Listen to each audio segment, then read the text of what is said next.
بسم اللہ الرحمن الرحیم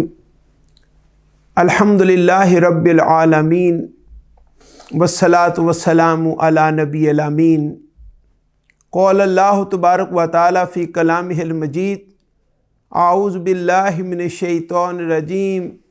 بسم اللہ الرحمن الرحیم قل لا اسألکم علیہ اجرا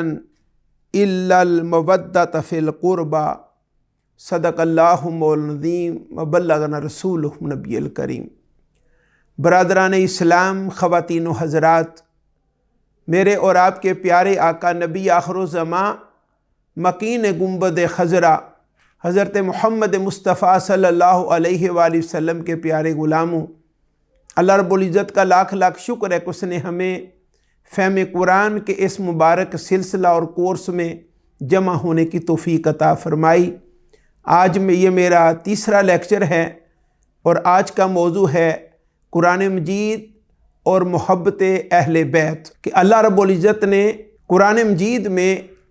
حضور علیہ السلام کی آل اور عطرت کو موضوع بنایا، اور مختلف مقامات جو قرآن مجید میں حضور علیہ السلام کی آل اور عطرت کے حوالے سے بیان ہے، اس کو ہم سمجھنے اور سمجھانے کی کوشش کریں۔ اس مبارک سلسلہ میں سب سے پہلی آیہ مبارکہ جو میں نے حصول برکت کے لیے آپ کے سامنے تلاوت کی ہے، یہ سورہ الشورى 42 نمبر سورہ مبارکہ ہے، اور اس کی آیہ مبارکہ نمبر 23 ہے۔ اس میں اللہ رب العزت نے فرمایا کہ اے میرے حبیب صلی اللہ علیہ وسلم، قل آپ فرما دیجئے، لا اسألکم علیہ اجرا، میں تم سے اس پر کسی اجر کا سوال نہیں کرتا۔ کس پر؟ کہ میری نسبت سے تمہیں اللہ رب العزت کی معرفت ملی، میری نسبت سے تمہیں ایمان کی خیرات ملی، میری وجہ سے تمہیں قرآن کی نعمت ملی، میری وجہ سے تمہیں ہدایت کی نعمت ملی، دنیا میں ایک تمہیں پہچان ملی، عزتیں عظمتیں اور شانیں ملی میری وجہ سے، اور اس سے بڑھ کر جب تم نے دنیا سے جانا ہے تو جنت کی خیرات بھی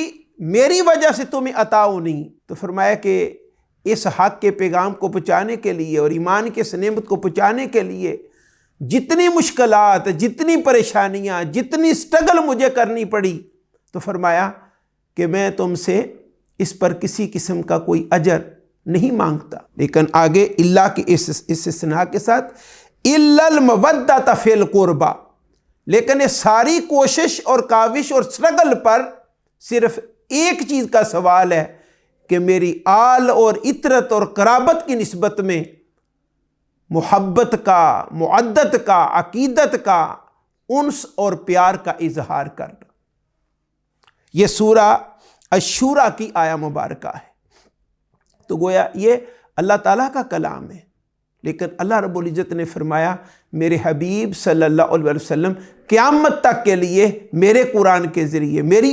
میرے کلام کے ذریعے اپنی امت کو یہ پیغام دے دو۔ اب اس میں اگر ہم غور کریں، اس آیہ مبارکہ کے اندر ہم ڈوبیں، تو آقا علیہ السلام نے خود یہ کلام تو نہیں فرمایا، یہ کلام تو اللہ رب العزت نے عطا فرمایا۔ تو ایک طرف یہ آقا علیہ السلام کی مشیت بھی ہے، رضا بھی ہے اس میں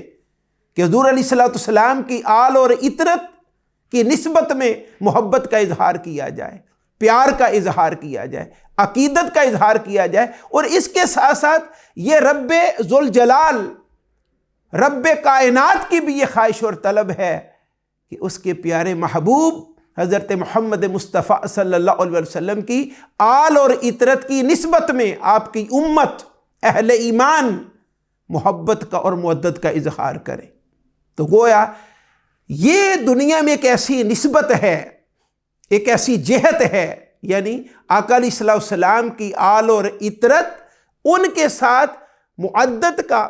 محبت کا اظہار کرنا، یہ اللہ رب العزت کی بھی ڈیمانڈ اور طلب ہے اور خواہش ہے، اور آقا علیہ السلام کی بھی یہ طلب ہے، یہ خواہش ہے۔ اور یہ سورہ الشورى کی آیہ مبارکہ میں امت کو یہ پیغام دیا گیا۔ اس کے بعد پھر اگر حدیث پاک کی روشنی میں اس آیہ مبارکہ کے حوالے سے دیکھا جائے تو حضرت عبداللہ بن عباس رضی اللہ تعالیٰ عنہ سے روایت ہے کہ جب یہ آیت نازل ہوئی، فرما دیجئے میں تبلیغ رسالت پر تم سے کوئی اجرت نہیں مانگتا مگر اپنی اور اللہ کی قرابت و قربت سے محبت چاہتا ہوں۔ یعنی جب یہ آیت مبارکہ نازل ہوئی تو عبداللہ بن عباس رضی اللہ تعالیٰ عنہما فرما رہے ہیں جب یہ آیت مبارکہ نازل ہوئی تو صحابہ اکرام نے عرض کیا، یا رسول اللہ صلی اللہ علیہ وسلم آپ کے قرابت دار کون ہیں جن کی محبت ہم پر واجب ہے؟ اس آیت مبارکہ کے تحت جن کی محبت ہم پر واجب ہے، یہ صحابہ اکرام نے بارگاہ رسالت میں سوال کیا۔ عبداللہ بن عباس رضی اللہ تعالیٰ عنہما روایت کر رہے ہیں کہ اس آیت مبارکہ کا مصداق کون ہے؟ اس پر آپ صلی اللہ علیہ وآلہ وسلم نے فرمایا کہ میری قرابت سے مراد علی ہیں، فاطمہ ہیں اور ان کے 2 بیٹے حسن اور حسین ہیں۔ اس روایت کو امام طبرانی نے بیان فرمایا، اس روایت کو۔ اب قرآن مجید کا دوسرا مقام حضور علیہ السلام کی آل اور عطرت کی نسبت میں یہ آیت مبارکہ سورہ احزاب 33 نمبر سورہ مبارکہ اور اس کی آیت مبارکہ نمبر 6، النبی اولا بالمؤمنین من انفسہم، فرمایا کہ میرے حبیب، اللہ رب العزت نے فرمایا میرے حبیب صلی اللہ علیہ وسلم مومنوں کو ان کی جانوں سے بھی زیادہ محبوب ہیں، زیادہ عزیز ہیں۔ اب یہ اللہ رب العزت کی ڈیمانڈ ہے اہل ایمان سے کہ اے ایمان والوں میرے حبیب صلی اللہ علیہ وسلم کو اپنی جانوں سے بھی زیادہ عزیز رکھنا اور محبوب رکھنا۔ کیا مطلب ہے؟ ایک طرف میرے حبیب صلی اللہ علیہ وسلم کا معاملہ ہو اور دوسری طرف تمہاری جان کا معاملہ ہو، تو فرمایا تمہاری جان جائے تو جائے لیکن میرے مصطفیٰ کی نسبت یہ تمہارے ہاتھ سے نہیں جانی چاہیے۔ جان داؤ پہ لگ جائے، جان جاتی ہے جائے، لیکن میرے حبیب صلی اللہ علیہ وسلم کو اپنی جانوں سے بھی زیادہ محبوب سمجھنا، عزیز سمجھنا، زیادہ صاحب تکریم اور صاحب عزت اور صاحب مقام سمجھنا، ترجیح دینا۔ اس آیہ مبارکہ کے تحت حضرت زید بن ارقم سے روایت ہے رضی اللہ تعالیٰ عنہ کہ حضور نبی اکرم صلی اللہ علیہ وسلم نے فرمایا، اے لوگو میں تم میں 2 چیزیں چھوڑ کر جانے والا ہوں، اے لوگو میں تمہارے درمیان 2 چیزیں چھوڑ کے جانے والا ہوں، اگر تم ان کی اتباع کرو گے تو کبھی گمراہ نہیں ہوگے، اور وہ 2 چیزیں کتاب اللہ اور میری اہل بیت ہیں۔ پھر آپ صلی اللہ علیہ وسلم نے فرمایا، کیا تم جانتے ہو میں مومنین کی جانوں سے بڑھ کر انہیں عزیز ہوں؟ یہ آیت مبارکہ کا حوالہ دیا۔ آپ صلی اللہ علیہ وسلم نے ایسا 3 مرتبہ فرمایا، کیا؟ میں مومنین کی جانوں سے بڑھ کر انہیں عزیز ہوں، میں مومنین کی جانوں سے بڑھ کر انہیں محبوب ہوں، انہیں عزیز ہوں۔ صحابہ کرام علیہم رضوان نے عرض کیا، ہاں یا رسول اللہ صلی اللہ علیہ وسلم آپ ہماری جانوں سے زیادہ ہمیں عزیز ہیں۔ تو رسول اللہ صلی اللہ علیہ وسلم نے فرمایا کہ جس کا میں مولا ہوں علی بھی اس کا مولا ہے۔ اور جو الفاظ ہیں، فقال رسول اللہ صلی اللہ علیہ وسلم من کنت مولاہ فعلی مولاہ، اس کو امام حاکم نے روایت کی ہے، حدیث پاک امام حاکم نے۔ تو کیا مطلب ہے؟ فرمایا یعنی اس سے پیغام دینا امت کو یہ مقصود ہے کہ اس آیہ مبارکہ کا آقا علیہ السلام نے جو مفہوم امت کو سمجھایا، فرمایا کہ جو میری ذات اقدس کو اللہ کے امر کے مطابق، حکم کے مطابق اپنی جانوں سے زیادہ محبوب سمجھتے ہیں، اور محبوب سمجھنا چاہیے، بس ان کے لیے میرا پیغام یہ ہے کہ وہ میرے علی کو بھی اپنی جانوں سے زیادہ محبوب سمجھیں۔ اس آیہ مبارکہ کے تحت اس طرح پھر ایک اور مقام اسی آیہ مبارکہ کے تحت آقا علیہ السلام نے ہمارے لیے بیان فرمایا، اور یہ دوسرا مقام ہے النبی اولا بالمؤمنین من انفسہم کے تحت، کہ عبداللہ بن حنطب رضی اللہ تعالیٰ عنہ روایت کرتے ہیں کہ ایک دفعہ حضور نبی اکرم صلی اللہ علیہ وسلم نے جعفہ کے مقام پر ہم سے خطاب فرمایا اور یہی آیہ مبارکہ پڑھی، فقال، پس حضور علیہ السلام نے فرمایا